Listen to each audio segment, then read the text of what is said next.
देखो गौरी, शेरा क्या कह रहा है। वो हमारी मदद करना चाहता है। वो अभी भी हमें भूखा नहीं देख सकता, चाहे उसे कितनी भी तकलीफ हो। ये जानवर नहीं, भगवान का रूप है जो हमारे साथ खड़ा है। सूरजपुर नाम के एक छोटे से गांव में रामू नाम का एक गरीब लेकिन मेहनती किसान रहता था। उसके परिवार में उसकी पत्नी गौरी और उसकी नन्ही बेटी चंदा थी। और इन सब के बीच एक ऐसा सदस्य भी था जो खून का रिश्ता नहीं होते हुए भी सबसे ज्यादा अपना था। उसका बैल शेरा। शेरा सिर्फ एक जानवर नहीं था, वो रामू की मेहनत, उसका सहारा और उसके दिल का सबसे करीब हिस्सा था। रामू उसे अपने बेटे की तरह प्यार करता था और शेरा भी हर कदम पर उसका साथ निभाता था। अरे मेरे शेरा, तू ही तो है जो इस घर की सांसें चलाता है। तेरी मेहनत से ही हमारे चूल्हे में आग जलती है। तू मेरा सब कुछ है। रामू हर दिन अपने हाथों से उसे चारा खिलाता, उसके सिर पर प्यार से हाथ फेरता और उससे बातें करता जैसे वो सब समझता हो। एक दोपहर जब सूरज सिर पर था, रामू खेत जाने के लिए तैयार हो रहा था। गौरी, मैं खेत की तरफ जा रहा हूँ। फसल भी देखनी है आज।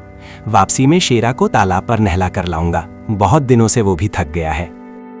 ठीक है, लेकिन ज्यादा देर मत करना, घर में भी काम बाकी है। और हाँ, हर बार की तरह शेरा में ही मत खो जाना, अपने आप पर भी ध्यान देना। गौरी की आवाज में हल्की चिंता थी, लेकिन वो भी जानती थी कि रामू और शेरा का रिश्ता अलग ही था। रामू शेरा को लेकर तालाब पहुंचा और बड़े प्यार से उसे नहलाने लगा।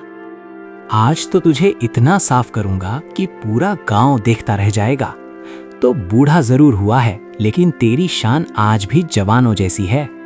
शेरा उछल कूद करता रहा, जैसे उसे रामू की हर बात समझ आ रही हो। उसकी आंखों में चमक थी और दिल में अपने मालिक के लिए वही पुराना भरोसा। नहाने के बाद रामू उसे लेकर घर लौट रहा था। तभी रास्ते में एक गांव वाला मिला। रामू, तुम्हारा शेरा तो आज भी किसी राजा के घोड़े जैसा लगता है। क्यों ना इस बार पशु दौड़ मेले में उसे उतार दो, सबको हरा देगा। नहीं भाई, अब वो दिन चले गए जब शेरा सबको पीछे छोड़ देता था। अब वो बूढ़ा हो गया है। मैं उसे आराम देना चाहता हूँ, ना कि फिर से तकलीफ। गांव वाला मुस्कुराकर आगे बढ़ गया, लेकिन उसकी बात रामू के दिल में कहीं चुभ गई। शाम को जब रामू घर पहुंचा, गौरी उसका इंतजार कर रही थी। सुनो जी, मैं कई दिनों से सोच रही थी कि आपसे एक जरूरी बात करूं। अब हमारे हालात पहले जैसे नहीं रहे, हमें कुछ बड़ा फैसला लेना होगा। कैसी बात कर रही हो गौरी? तुम्हारी आवाज सुनकर लग रहा है जैसे कोई बड़ी चिंता हो। मैं शेरा के बारे में बात कर रही हूँ। अब वो पहले जैसा काम नहीं कर पाता। उसका खर्च उठाना हमारे लिए मुश्किल होता जा रहा है। हमें कुछ सोचना होगा। गौरी, शेरा कोई बोझ नहीं है, वो इस घर का हिस्सा है। मैं उसे किसी भी हाल में बेचने के बारे में सोच भी नहीं सकता। मैं भी उससे प्यार करती हूँ, लेकिन पेट की भूख भी एक सच्चाई है। अगर आज फैसला नहीं लिया तो कल हम सब भूखे रह जाएंगे। गौरी की बातों में सच्चाई थी, लेकिन रामू के लिए शेरा को छोड़ना असंभव था। जब तक मैं जिंदा हूँ, शेरा इस घर से कहीं नहीं जाएगा। जिसने हमें जिंदगी भर संभाला, मैं उसके बुढ़ापे में उसे अकेला नहीं छोड़ सकता। अगले दिन मजबूरी में रामू नवगढ़ बाजार गया। उम्मीद थी कि शायद कोई रास्ता निकल आए। बाजार में कई व्यापारी जानवरों की खरीद बिक्री कर रहे थे और वहीं उसकी मुलाकात एक चालाक व्यापारी धनराज से हुई। लगता है तुम अच्छे बैल की तलाश में हो। मेरे पास बढ़िया जोड़ी है। अगर चाहो तो सस्ता सौदा कर सकता हूँ, लेकिन बदले में मुझे कुछ खास चाहिए। मेरे पास देने को ज्यादा कुछ नहीं है। मैं बस खेती के लिए बैल चाहता हूँ। अगर तुम्हारे पास कोई सस्ता और अच्छा बैल हो तो दिखाओ। तुम्हारा शेरा मुझे दे दो और बदले में मैं तुम्हें 2 जवान बैल दूंगा। एक बूढ़े बैल के बदले इतना अच्छा सौदा कहीं नहीं मिलेगा। शेरा मेरे लिए सिर्फ बैल नहीं है, वो मेरे परिवार का हिस्सा है। मैं उसे किसी भी कीमत पर तुम्हें नहीं दे सकता, चाहे हालात कितने भी खराब हों। धनराज की मुस्कान धीरे धीरे गायब हो गई और उसकी आंखों में लालच साफ दिखने लगा। सोच लो रामू, ये मौका बार बार नहीं मिलेगा। अगर आज मना किया तो कल पछताना पड़ेगा और शायद बहुत भारी कीमत चुकानी पड़े। मैं गरीब जरूर हूँ, लेकिन अपने उस साथी को नहीं बेच सकता जिसने मेरा साथ दिया। तुम चाहे जो कर लो, मैं शेरा को तुम्हें नहीं दूंगा। रामू बिना कोई सौदा किए वापस लौट आया, लेकिन उसे ये अंदाजा नहीं था कि ये फैसला उसकी जिंदगी बदलने वाला है। घर पहुंचते ही उसने देखा कि गौरी दरवाजे पर खड़ी उसका इंतजार कर रही है। क्या हुआ? कुछ इंतजाम हुआ या खाली हाथ ही लौट आए? तुम्हारे चेहरे से लग रहा है कि बात कुछ ठीक नहीं बनी। कोई सौदा नहीं हुआ और ना ही मैं करना चाहता था। एक व्यापारी शेरा के बदले बैल देने को तैयार था, लेकिन मैंने मना कर दिया। तुम हर बार दिल से सोचते हो, दिमाग से नहीं सोचते। अगर ऐसे ही चलता रहा तो हमारा घर कैसे चलेगा, ये भी सोचो। रामू चुप हो गया, क्योंकि कहीं ना कहीं उसे भी अपनी मजबूरी समझ आने लगी थी। उसी रात गांव में खबर फैल गई कि धनराज की नजर अब शेरा पर है। अगले दिन सुबह कुछ गांव वाले रामू के घर के पास इकट्ठा हुए और उसे समझाने लगे। रामू, धनराज से पंगा लेना ठीक नहीं है। वो बहुत ताकतवर आदमी है। उसके खिलाफ जाना मतलब पूरे गांव को अपने खिलाफ करना। अगर वो शेरा मांग रहा है तो दे दो और अपनी जान बचाओ। एक बैल के लिए अपनी जिंदगी खतरे में डालना समझदारी नहीं है। तुम लोग उसे बैल कह रहे हो, लेकिन वो मेरे लिए परिवार है।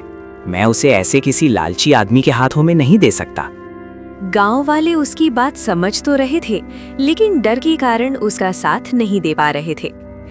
दिन बीतते गए और धीरे धीरे रामू के घर की हालत खराब होने लगी। एक दिन ऐसा भी आया जब घर में खाने को एक दाना भी नहीं बचा। अब तो घर में चूल्हा भी नहीं जल सकता, हमारे पास कुछ भी नहीं बचा। मैंने पहले ही कहा था कि वक्त रहते फैसला ले लो, लेकिन तुमने मेरी बात नहीं मानी। मुझे माफ कर दो गौरी, मैं तुम्हारी बात समझ नहीं पाया, लेकिन मैं शेरा को बेचकर जी भी नहीं पाऊंगा, ये भी सच है। उनकी बातें सुनकर शेरा एक कोने में खड़ा सब कुछ देख रहा था। वो बोल नहीं सकता था, लेकिन उसकी आंखों में दर्द साफ दिखाई दे रहा था। उसी वक्त शेरा धीरे धीरे उनके पास आया और बैलगाड़ी के पास खड़ा हो गया। उसने अपने सींगों से गाड़ी को धक्का देने की कोशिश की, जैसे वो कुछ कहना चाहता हो। देखो गौरी, शेरा क्या कह रहा है। वो हमारी मदद करना चाहता है। वो अभी भी हमें भूखा नहीं देख सकता, चाहे उसे कितनी भी तकलीफ हो। ये जानवर नहीं, भगवान का रूप है जो हमारे साथ खड़ा है, लेकिन मैं नहीं चाहती कि ये अपने दर्द में भी काम करे। मजबूरी के आगे झुकते हुए रामू ने शेरा को बैलगाड़ी में जोड़ा। पूरे दिन उसने गांव में सामान ढोने का काम किया और किसी तरह थोड़ा अनाज जुटा पाया। लेकिन उस दिन शेरा की हालत बहुत खराब हो गई। उसकी टांग में चोट लग गई थी। मुझे माफ कर दे मेरे दोस्त, मैं तुझे दर्द में भी काम करवाने पर मजबूर हो गया। तू मेरे लिए सब कुछ करता रहा और मैं तुझे तकलीफ देता रहा। शेरा चुपचाप खड़ा रहा, जैसे उसे अपने मालिक से कोई शिकायत ही नहीं हो। उसी शाम धनराज अपने आदमियों के साथ रामू के घर पहुंचा। देखा रामू, आखिरकार वक्त ने तुम्हें झुका ही दिया। अब तुम्हारे पास न खाना है और न ही कोई रास्ता बचा है। तुम्हें हमारी हालत पर हंसी आ रही है, ये तुम्हारी नीच सोच दिखाती है। लेकिन याद रखना, मैं अपनी आखिरी सांस तक शेरा को नहीं दूंगा। तुम्हारे पास अब कोई विकल्प नहीं है, या तो खुद दे दो या मैं छीन लूंगा, और अगर मैंने छीन लिया तो तुम्हें कुछ भी नहीं मिलेगा, ये याद रखना। रामू और गौरी डर गए थे, क्योंकि अब मामला सिर्फ जिद का नहीं बल्कि जान का हो गया था। उस रात जब सब सो रहे थे, रामू चुपचाप उठा और शेरा के पास गया। मेरे दोस्त, मैं तुझे बचा नहीं पा रहा हूँ। ये मेरी सबसे बड़ी हार है। अगर तू यहाँ रहा तो वो तुझे छीन लेगा, इसीलिए मुझे तुझे दूर भेजना होगा। रामू ने शेरा को खोला और उसे गांव से दूर ले जाने लगा। हर कदम पर उसका दिल टूट रहा था, लेकिन मजबूरी उसे आगे बढ़ा रही थी। तू जहाँ भी रहेगा खुश रहना मेरे दोस्त। अगर किस्मत ने साथ दिया तो हम फिर मिलेंगे। रामू शेरा को दूर छोड़कर वापस घर आ गया, लेकिन उसकी आंखों में नींद नहीं थी। सुबह की पहली किरण के साथ ही रामू उठकर बाहर आया, और जो उसने देखा उसे देखकर उसकी आंखों में आंसू आ गए। शेरा घर के बाहर खड़ा था, शांत लेकिन थका हुआ, जैसे उसने पूरी रात सिर्फ एक ही रास्ता तय किया हो, अपने घर का रास्ता। शेरा, तू वापस आ गया। तूने मेरा दिल तोड़ने नहीं दिया। मैंने तुझे दूर भेजा था, फिर भी तू मुझे छोड़कर नहीं गया। रामू दौड़कर शेरा से लिपट गया। उसकी आंखों से आंसू रुकने का नाम नहीं ले रहे थे। उधर घर में खाने को कुछ भी नहीं था। हालात अब और भी खराब हो चुके थे। अब तो हालत और भी खराब हो गई है। ना खाना है, ना कोई सहारा। हम कब तक ऐसे ही जूझते रहेंगे? कोई रास्ता तो निकालना होगा। तभी शेरा धीरे धीरे उठा और बैलगाड़ी के पास जाकर खड़ा हो गया। उसने अपने सींगों से गाड़ी को धक्का दिया, जैसे वो फिर से काम करने को तैयार हो। नहीं शेरा, अब और नहीं। मैं तुझे और दर्द नहीं देना चाहता। तेरी ये हालत देखकर मेरा दिल टूट जाता है। मैं तुझसे काम नहीं करवा सकता। लेकिन अगर आज हमने काम नहीं किया तो हम भूखे मर जाएंगे।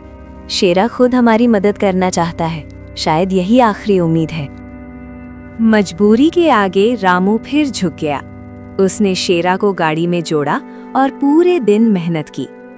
शाम तक उन्होंने थोड़ा अनाज जुटा लिया, लेकिन शेरा पूरी तरह थक चुका था।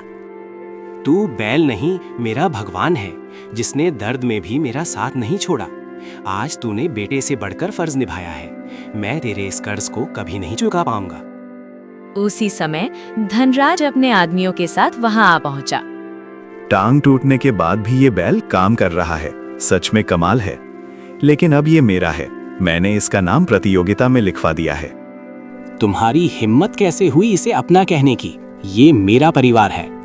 मैं जिंदा हूं तब तक तुम इसे छू भी नहीं सकते। ये बात याद रखना। अब ये तुम्हारा नहीं रहा। हालात ने इसे मेरा बना दिया है। अगर चुपचाप नहीं दिया तो मैं इसे छीन लूंगा और तुम्हें कुछ भी नहीं मिलेगा। धनराज ने शेरा को पकड़ने की कोशिश की। शेरा ने अपने सींग से धनराज के पेट में जोरदार वार किया। ये वार इतना भयानक था कि धनराज की मौके पर ही मौत हो गई। इस तरह शेरा ने अपने मालिक का बदला ले लिया। तूने मेरे लिए बहुत कुछ कर दिया मेरे दोस्त, अब और नहीं। आज तूने साबित कर दिया कि सच्चा प्यार किसी भी डर से बड़ा होता है। हम गरीब जरूर है, लेकिन हमारे पास सबसे अनमोल चीज है, ये प्यार। जो लोग दिल से जुड़े होते हैं, उन्हें कोई ताकत अलग नहीं कर सकती।